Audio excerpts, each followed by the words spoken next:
Fevereiro de 2002, aqui em São Francisco, Minas Gerais, com o seu Negro. Seu Negro, o nome do senhor completo qual é? Augusto Ribeiro. Augusto Ribeiro. E o senhor nasceu em que ano? Eu nasci em 36, no mês de agosto. Lugar de propriedade onde eu morava chamava Varte Casa. Que município que é isso? Município de São Francisco. Aqui mesmo. E como é que foi o interesse do senhor por construir instrumento? Como é que foi isso? Bom, isto aí vem através de família, né? Que o meu povo era fabricante de coisas assim, fazia, né? Tinha o meu pai, depois tinha um irmão mais velho, um irmão meu. Esse povo já morreu tudo, né? É um conjunto. Uma coisa puxou a outra, né? Segundo ele aprendeu a trabalhar com os instrumentos com um irmão mais velho dele, que fabricava também e deixou esse legado para ele. E aí ele foi em frente, que foi o que tornou ele um dos melhores artesãos daqui de São Francisco. Então, se foi o tempo que a gente ficou sozinho, batalhando, trabalhando, num duro danado, na lavoura, nas roças, né? E a coisa ficou assim meio pesada para mim, eu tinha inteligência, então fui puxar por aquilo que eles faziam. E por onde fui começando, aprendi, sem mestre nenhum. Que ano? O senhor lembra que ano foi isso? Que idade o senhor tinha? Eu tinha aí faixa aí de uns 20, 22 anos. O pai do senhor construía o quê? Ele fazia a viola. Fazia viola. E trabalhava com outras marcenarias também ou fazia só viola? Era instrumento que ele fazia? Era como o Minervino, lá da roça, né? Certo. Era lá na roça. Eu tocava a lavourazinha, mexia com a lavoura e naqueles intervalos fazia gambiarra, como nós falamos. E fazia viola? Fazia rabeca também? Fazia. E ele tocava também? Tocava. Aqueles toques deles daquele tempo. E qual o nome dele, do pai do senhor? Era Damásio. Damásio de quê? Damásio Ribeiro Neves. E o irmão mais velho do senhor seguiu também essa profissão de... Seguiu, né? E ele, qual o nome do irmão mais velho? Chamava Inácio. Inácio? Inácio Ribeiro Neves. E ele fazia também viola, fazia também rabeca. Fazia. E tocava também? Tocava muito bem. Ele foi um dos que trabalhou melhor. Agora ele só não faz melhor do que eu, porque eu aqui completei muita coisa, eu faço muita coisa. Naquele tempo também não existia máquina para ajudar. Hoje já tem uma máquina daqui, ali, daquela, mesmo que não pode pôr uma fábrica, mas tem umas maquininhas, maquininha que dá um empurrão, né? E naquele tempo não era base da unha pura, só mesmo na unha. Porque ele gastava uma semana ou mais para fazer uma, hoje a gente faz com menos dias, né?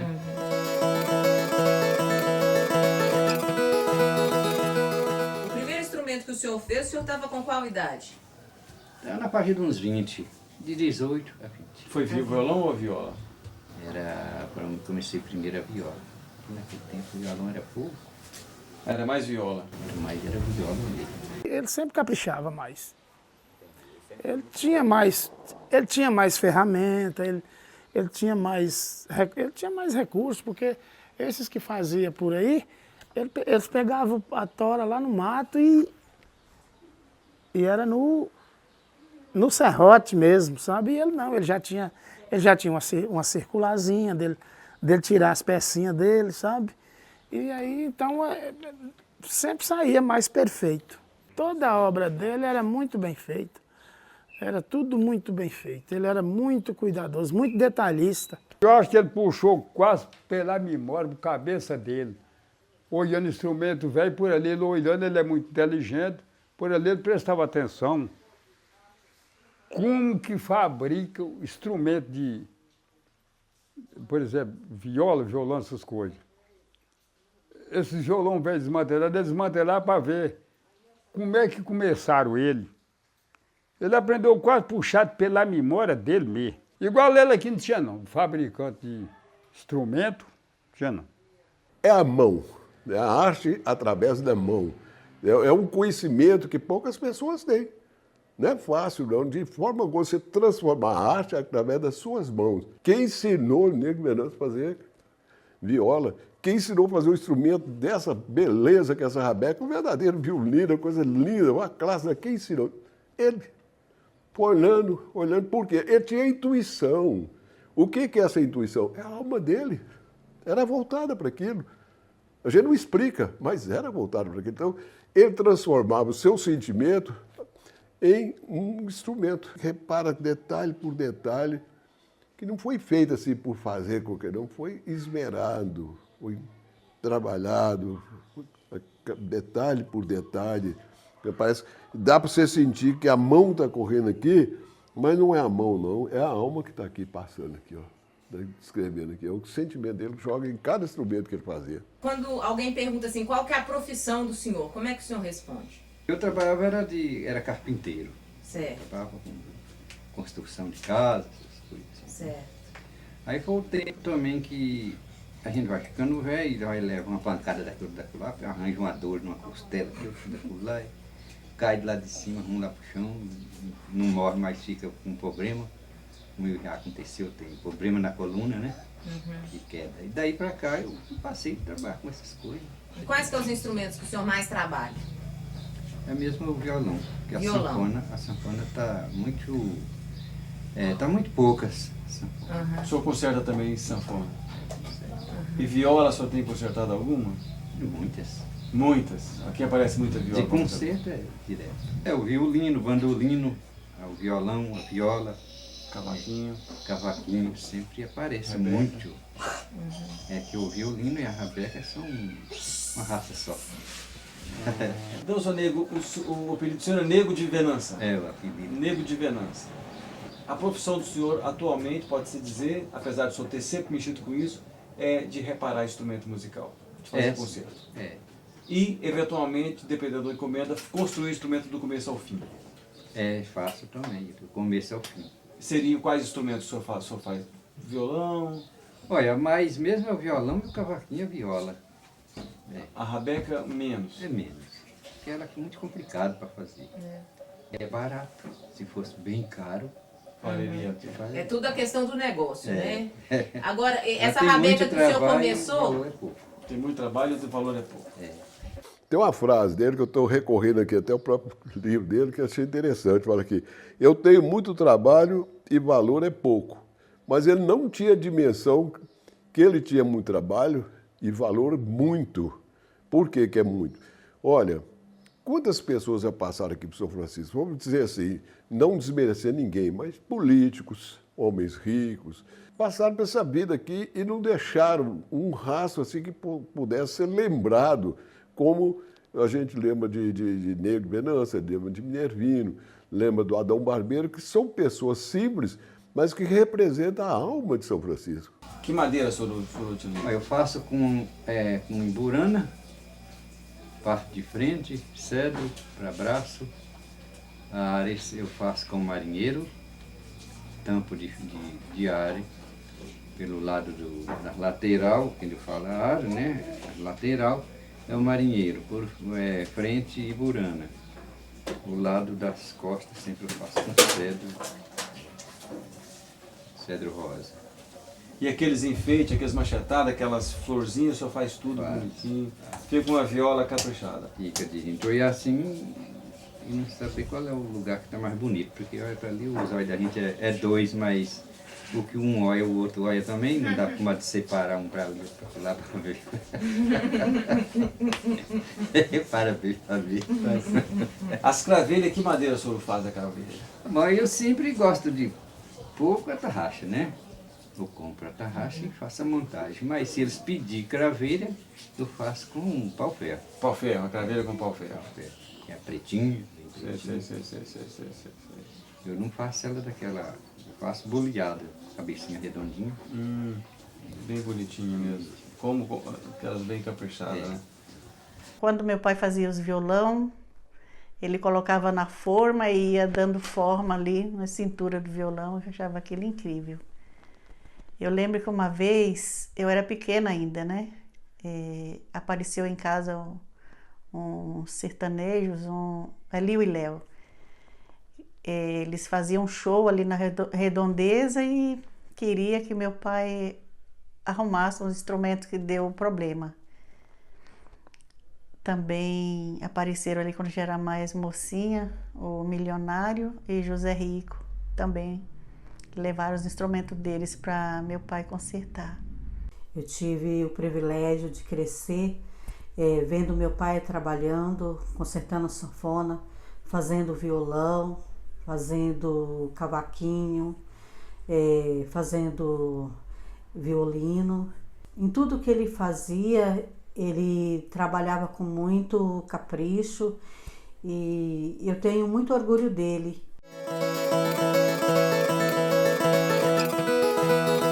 Dos instrumentos, o que o senhor mais tem carinho, assim, mais gosta de tocar, qual que é? Bom, assim que eu tenho mais a paixão por ele mesmo é o violão, né? É o violão. Por que é o violão?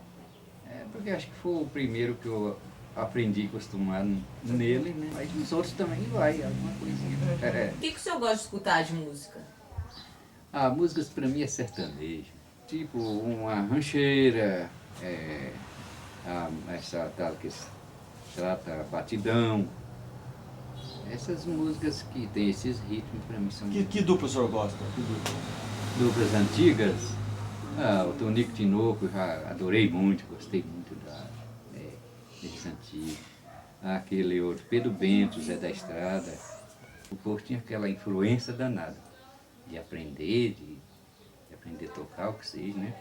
Tinha aquela infância. Agora, hoje, a infância é menos por conta que todo canto tem. Aqui tem uma, lá tem outra e o povo também não está muito querendo essas coisas que existiu antes. Ele está querendo mais outras coisas, mais modernas. Como a sanfona mesmo, a sanfona caiu de moda, pode dizer. Por causa do teclado. O teclado ensaiou tanto o teclado no mundo que está tirando a influência do povo. O povo não quer mais tocar uma sanfona e é tão bonito, muito mais bonito do que o teclado. E eles não estão querendo. Também as danças, os ritmos de dançar já não é mais aqueles, é uma porqueirada aí danada que eu não entendo aquilo. Às vezes ele chegava aqui e eu tava com o som ligado ouvindo essas músicas de hoje.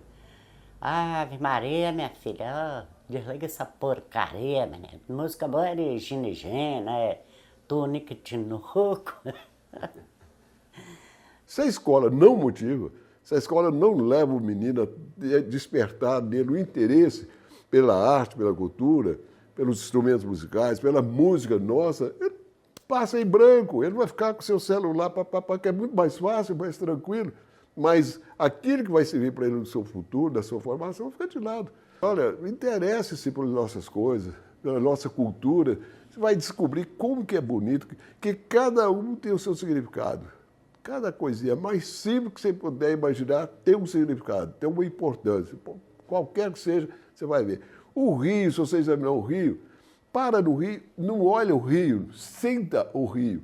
Você vai ver que ele canta, que ele conversa com você, que ele muda de cores, que ele é um quadro que é a presença de Deus ali. Mas você tem que sentir aquilo. Então, um menino tem que ser despertado para isso. Se não for, não adianta. Ele vai passar a vida dele, vai ser um adulto desligado das belezas que a natureza nos oferece. O senhor falou que gosta de sair no Reis de Cacete. Eu sempre acompanho aí, eu sou do grupo deles aí, do Reis de Cacete. E o senhor toca o que nesse grupo? Toco, mais que eles exigem é sanfona, né? Já saiu em Folia de Reis, alguma coisa? Já saí, só que não... Hoje eu não saio mais, não. Mas já saí muito. Assim. Cantando ou só tocando? Só acompanhamento, né? Fazendo fundo para eles lá. Saía com o violão ou com a viola? Saía com violão, outras vezes era no mesmo instante que eu tô com violão, já toca um cavaquinho, toca uma viola, toca a rabeca, tudo misturado, né? Larga um põe o outro. Vai ajudando isso aí, né? Então, as folias gostam que o senhor saia, né? Ai, Porque o senhor gosto. toca de tudo, né? É, eles uma gostam coisa, a outra. Assim que se eu quisesse ir, era quase todas eu estava nelas, mas não tô querendo, né? Não tem mais inclinação, não. É. Eu acho que ninguém esquece de Seu Negro pelo trabalho que ele prestou, pela cultura de São Francisco que ele apresentou, não só em São Francisco, mas como lá no Rio de Janeiro. Ele levou o seu conhecimento lá, né? Levou a turma daqui. E Seu Negro é uma tradição que ele não tocava só do trio, ele tocava com o reis de cacete, né? O reis de cacete ele estava no meio, o reis de boi ele estava no meio, tudo folclore de São Francisco, Seu Negro estava dentro, né? Então é uma pessoa que ninguém deve esquecer nunca de Seu Negro. Folia de Reis traz um mundo desde lá do passado, veio de Portugal até chegar no Brasil, no interiorzão todo, e reunia as famílias, mulheres, crianças, ia passando aquela cultura. Tanto é que ele fez parte daquela equipe que nós fizemos aqui de São Francisco, foi eu e foi no Rio de Janeiro, na Casa de Folclore. Ficar lá uma semana, levando instrumento, cantando nos melhores salões do Rio de Janeiro. Todo mundo chegava, o que é isso? Isso é o povo de São Francisco. O que é São Francisco? É uma cidade que tem lá na beira do São Francisco, lá em Minas Gerais. Eles são representantes dessa cidade. Quer dizer, levaram o nome de São Francisco de graça para a cidade. De graça. Quer dizer, foi uma expressão maravilhosa do sentimento do nosso povo. Eu vejo a importância do Negro de Venâncio como uma expressão maior da representação da alma do povo de São Francisco.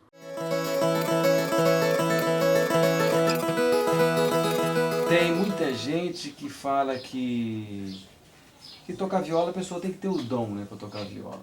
Mas tem pessoa que não tem dom e acaba aprendendo a tocar viola, diz que tomou parte de... O senhor já ouviu falar dessas histórias? Gente? Sim, eu vejo falar, mas não acredito que aquilo será verdade. Será?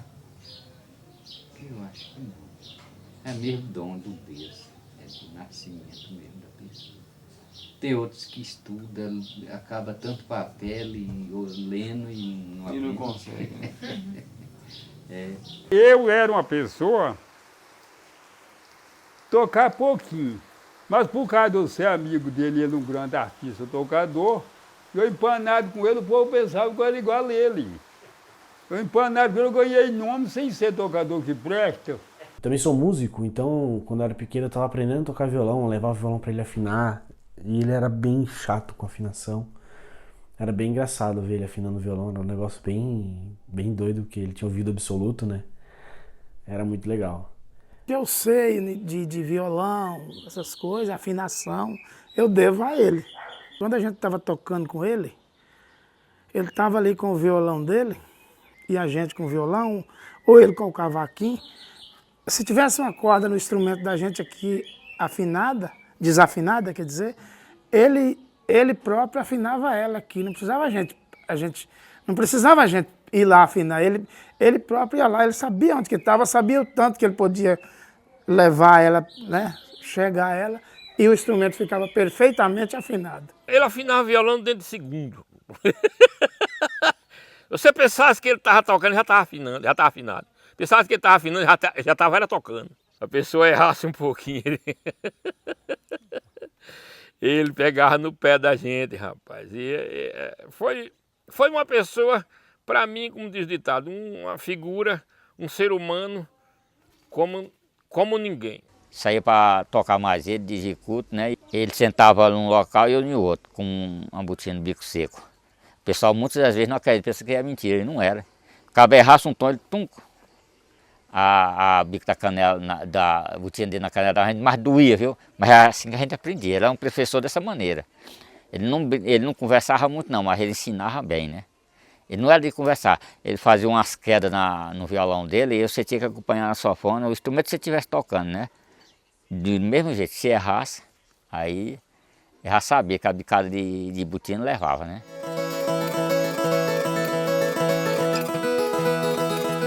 E o senhor canta também? Não, hoje eu não canto, porque foi operado, tirado. Mas o senhor já cantou? Já, no tempo naquele tempo da juventude da gente, aí eu era em dupla, eu mais um Odilon, que era o Pirituba, ele morreu há 3 anos. Ele conseguiu dupla com o outro e eu parei, mas eu fiquei junto com eles fazendo trio. Nós éramos trio. Sanfona, só ficava na sanfona. E aí vocês tocavam aonde? Por aí? Nós tocávamos em todo canto aqui, dentro da cidade, era chamado de Montes Claros, nós ia tocar na raidinha de Montes Claros. Tem a televisão também, nós era entrevistado pela televisão. Como é que chamava o trio de vocês? Era Trio Mineiro. Trio Mineiro?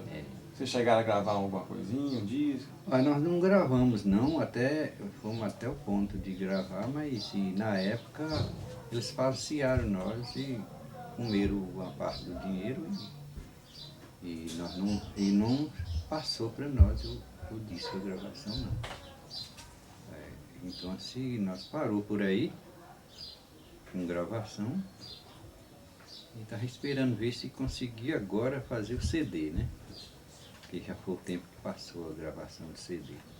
Foi o tempo que o moço morreu, parceiro da gente, e tomei sem jeito, saindo fora.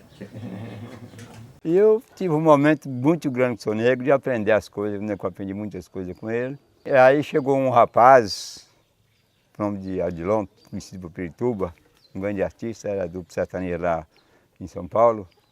Era Pirituba e Cesarino, Cesarino morreu e ele veio embora para aqui. Nós formamos uma dupla e essa dupla nossa continuou uns 15 a 20 anos.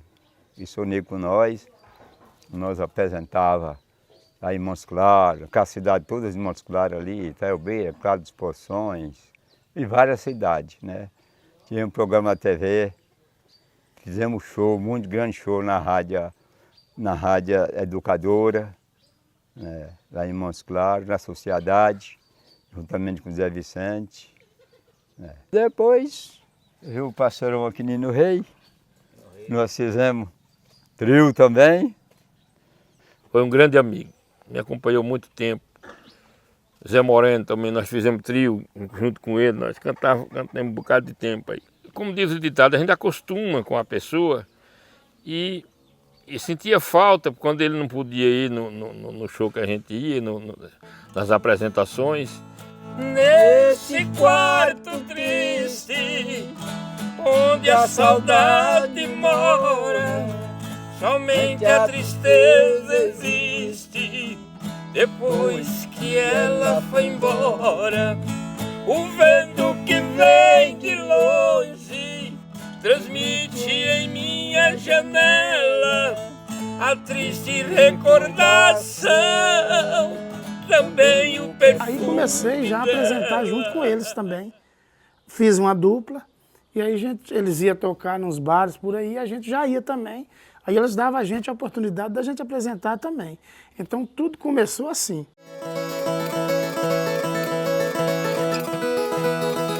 Seu João Naves é uma pessoa que faz parte da cultura de São Francisco também, né? Ele é uma pessoa muito culta e ele sempre estava onde tinha essas pessoas, ele sempre estava junto. Nas apresentações que a gente fazia aí, seu João sempre estava junto, ali filmando, fazendo uma filmagem, que naquele tempo filmador era difícil, mas ele já tinha essas coisas. Porque a gente aqui já nesse interior aqui, né? Longe das grandes cidades. E não tinha o apoio da cultura também, né? Quem deu uma melhorada na cultura aqui foi esse senhor que nós estamos falando, que é São João Naves. E deu uma melhorada, mas deixaram muito a desejar nessa parte. A gente tem que falar a verdade. Hoje está melhor, você quer fazer um trabalho, aí tem mais apoio, já tem essas leis aí que protegem o artista. Tem muita coisa, melhorou muita coisa, mas eu acho que ainda falta muito. Essa história veio um pouco de longe, porque eu venho militando na área da cultura desde jovem. Eu tinha um jornal aqui em São Francisco, chamado SF, o Jornal São Francisco, que eu publicava uma coluna semanalmente sobre o folclore de São Francisco. E sempre estava trabalhando nesse sentido, publicando. Depois fui fazer parte da Comissão Mineira de Folclore, então me levou quase que numa obrigação de pesquisar e continuar pesquisando o folclore de São Francisco.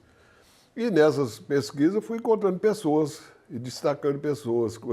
Para mim, eram verdadeiros tesouros que eu descobria, né? eu descobri o Minervino, o Adão Barbeiro, o Joaquim Goiabeira e, por sorte, né, o Negro de Venância, o Augusto, né, que tornou-se meu amigo. Eu ia muito à oficina dele, a gente conversar, trocar de ideia. E ele me passou assim, uma experiência assim, de vida como uma cultura popular, né, vamos dizer assim. E quando eu comecei a trabalhar esses nomes e publicar na revista do folclore, que se chama Carranca, essa revista e jornal também, espalhou pelo país.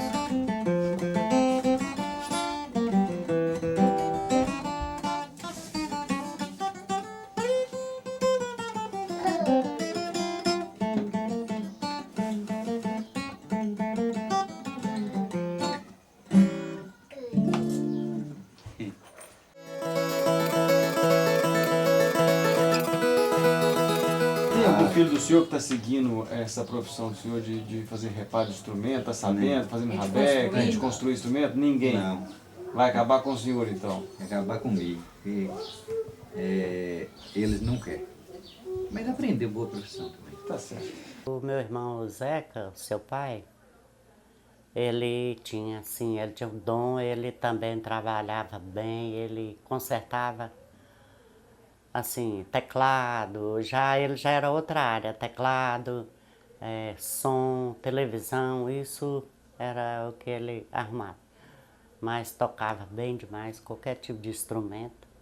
Só que fabricar instrumento ele não fabricava. A música, de uma forma ou de outra, tá sempre ligada à nossa família. Mas o ofício em si de artesão realmente morreu com o meu avô.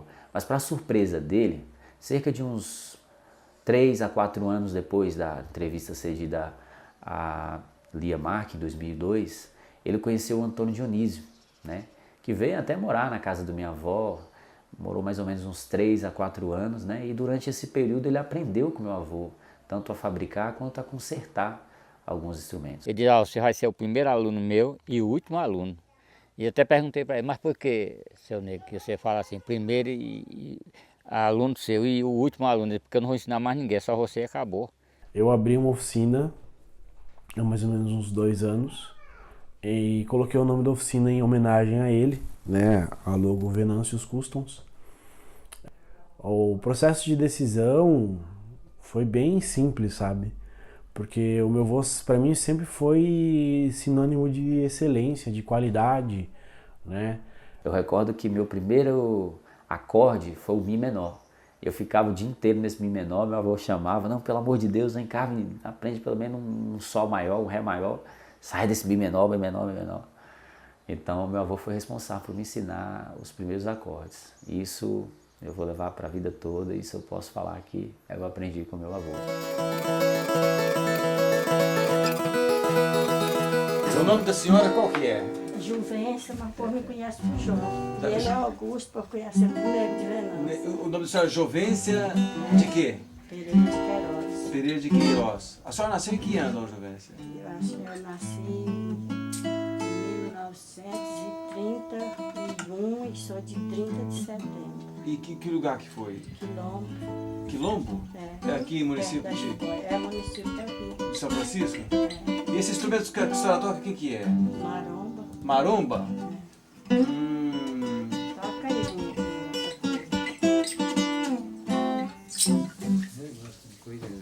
essa música mesmo eu cantava ela todinha, mas só que agora a gente tá ficando velho, 70 anos, dentro de 71. Vai ficando 10, vai ficando 5 anos, tampagem, né?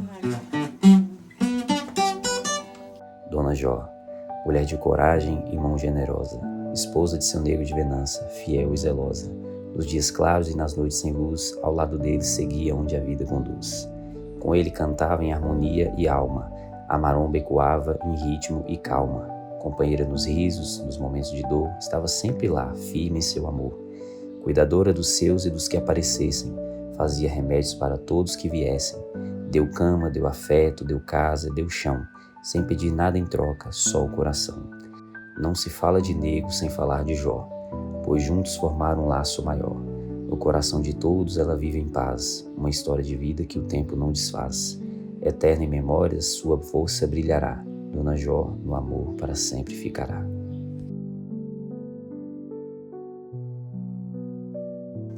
coxa de retalho.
Coxa de retalhos.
Gostaria de mudar para outras coisas melhor, né?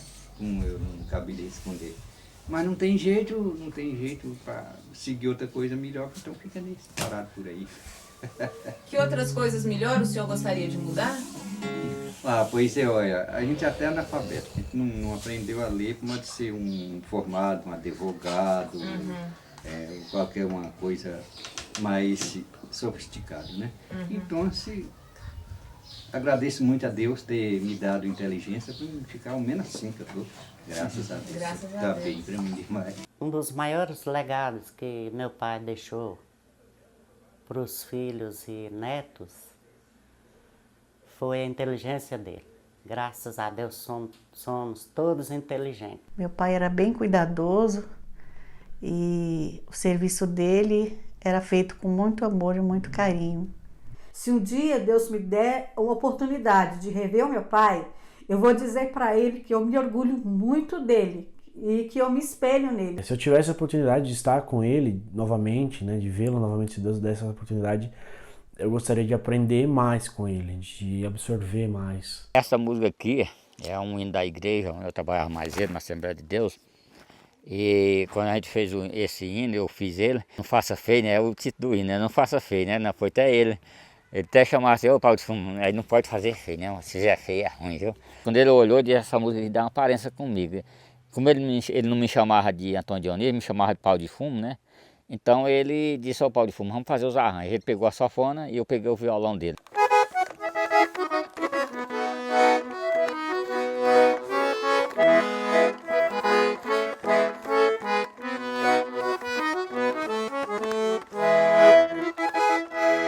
Não passa feio, meus irmãos, não passa feio, senão Jesus vai te tirar do nosso meio. Não faça feio, meus irmãos, não passa feio, senão Jesus vai te tirar do nosso meio. Não faça feio, meus irmãos, não faça feio, senão Jesus vai te tirar do nosso meio. Não faça feio, meus irmãos, não faça feio, senão Jesus vai te tirar do nosso meio. Quando eu era lá do mundo, gostava da confusão, usava um revólver e também um bom facão. Hoje eu sou remido e já tenho a salvação, em vez de armar do mundo, levo uma Bíblia na mão. Não faça feio, meus irmãos, não faça feio, senão Jesus vai te tirar do nosso meio. Não faça feio, meus irmãos, não faça feio, senão Jesus vai te tirar do nosso meio.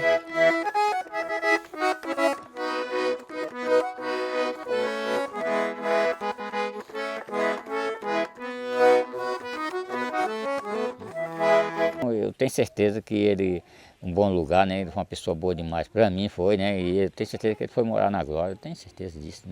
Eu não tenho dúvida, né? O que eu tenho que falar para o seu Nego é agradecer tudo que ele fez e tudo que ele era na vida. Pessoa que sabia lutar com as coisas, né? Então, o que eu tenho que falar, Fernandinho, como neto, né? Foi um homem muito importante para São Francisco. Se eu fosse uma coisa da autoridade, que mexia assim com coisa, cidade, eu tinha um prazer de botar um bairro com o nome Negro de Venância, ou uma rua Negro de Venância, para ficar lembrado de São Francisco, a história que ele deixou para São Francisco e para todos nós. Se eu pudesse falar com ele agora, eu cumprimentava ele como fosse um doutor para mim. Professor da música sertaneja. Professor da música sertaneja. Eu tinha uma relação muito cultural, muito grande com o Negro de Venância. Ele sempre estava conversando, ele sabia que eu promovia o nome dele em jornal, em revista, sempre estava falando nele, né? E ele, com uma forma de gratidão, um dia chegou aqui e falou assim, trouxe presente para você lembrar de mim. E você imagina, ela fica aqui no meu escritório, guardadinha, assim, toda vez que eu olho lá, a rabeca do Negro de Venância. Isso para mim é muito mais do que um instrumento. Para mim é um negro que está aqui, junto comigo no escritório. Mas o que eu diria para ele, Negro, você é muito importante na história de São Francisco, na nossa história, na minha história. Continua com o seu trabalho, com a sua alegria, não é? Com a sua arte. Você não está construindo só um instrumento, não. Você está construindo um momento, uma história. Você morreu? Ah, morreu. Não morreu, não. Você fica. Passa. Você vai passando, vai ficando, né, no que vem. E, através das suas ações, do que você fez, você sempre será lembrado. Então, hoje nós estamos falando de Negro de Venância. Daqui uns anos vamos continuar falando. E mais anos nós vamos continuar falando. E enquanto tiver gente, né, que amar a sua cultura, tiver amor à sua terra, vai falar de Negro de Venância, vai falar de Minervino, que foram expressões da nossa verdadeira cultura, do que nós temos de melhor. Tem mais que agradecer a ele e pedir a Deus para dar ele o reino da glória que Deus levou, né? Eu usaria esse momento para agradecê-lo, sabe? Porque a gente deve muito a ele. Como ele dizia, né? Nós devemos muito ao sangue de família, porque foi através desse sangue de família que hoje a gente conseguiu desenvolver a nossa profissão. Eu me sinto muito honrado, sabe? Além de orgulhoso, muito honrado por estar contando a história de vida do meu avô, que foi sempre uma vontade minha, né? Sempre tive essa vontade de contar um pouco a história dele, porque em vida ainda já admirava, sabe? Eu via ele fazendo aquilo, fazendo os instrumentos, eu era novo, mas já tinha entendimento, já conseguia gravar na memória, né? À toa que eu tenho essas lembranças. E eu sempre achei aquilo muito incrível. A gente que vai ficando só fica com saudade mesmo e tá guardado aqui na memória.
Olha, é muito louco como o mundo é redondo mesmo. Passaram-se muitos anos e o Luiz Fernando entrou em contato com a gente e pediu material do avô dele, que chama Nego de Venança, que é um construtor, um tocador incrível, que a gente teve o prazer e o privilégio de entrevistar gente praticamente no século passado, quando a gente estava fazendo o livro Tocadores, Homem, Terra, Música e Cordas, e a gente aproveitou e fez um registro audiovisual e fez também um filme chamado Tocadores Brasil Central, no qual ele aparece. E o Luiz Fernando me contou que ele lembra de mim, ele era criancinha, ele lembra da gente na oficina de construção de instrumentos do avô. E foi um prazer enorme, uma emoção entregar esse material para a família. A gente sempre tenta fazer isso, que essas pérolas têm que voltar. É incrível como a vida ensina a gente que o poder que o registro tem, né? A gente filmar, a gente registrar, a gente gravar, porque isso pode ser usado lá na frente, no futuro, e vai ter uma importância gigantesca. Então, muito obrigado, Lia e Ângela, pelo trabalho que vocês fazem. Não tem palavras para poder agradecer vocês pela gentileza, por ter tirado um tempinho para pesquisar, para procurar essas fitas, por achar, por mandar digitalizar, por enviar para mim. Nossa, minha família e eu somos eternamente gratos a vocês. Que Deus abençoe muito vocês. Eu espero que vocês continuem nesse mesmo caminho, sabe? Registrando as histórias das pessoas, porque eu tenho certeza que no futuro serão as pessoas que vão estar contando a história de vocês.